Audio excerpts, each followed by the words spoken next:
C'était le 1er avril dernier. Le Premier ministre finlandais annonçait le retrait de son pays de la Convention internationale d'Ottawa interdisant les mines antipersonnelles. La situation sécuritaire de l'Europe et de la Finlande a fondamentalement changé. La Russie est et restera une menace pour l'ensemble de l'Europe. La Finlande et l'Europe doivent évaluer toutes les mesures visant à renforcer leur capacité de dissuasion et de défense individuellement et au sein de l'OTAN. Ces derniers mois, le traité a également été dénoncé par la Pologne ainsi que les pays baltes.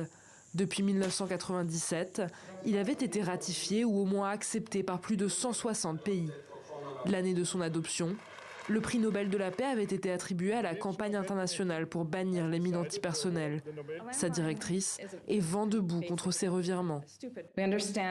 Nous comprenons que les choses ont changé dans cette partie de l'Europe. Nous comprenons la menace posée par la Russie.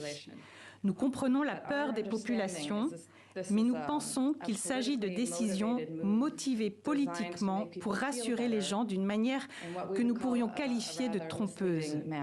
Il y a eu des études de la part d'officiers militaires et d'experts qui ont montré que l'utilité militaire des mines antipersonnelles était très limitée. Mais ce dont on est certain, c'est qu'elles font des dégâts sur les populations civiles pendant les conflits et longtemps après. Ces dernières années, les mines antipersonnelles ont notamment été utilisées en Ukraine dans le contexte de l'invasion russe, mais aussi en Birmanie, où des combats opposent la junte à des groupes armés, ainsi qu'en Syrie où près d'1 million de munitions explosives ont été dispersées pendant la guerre civile.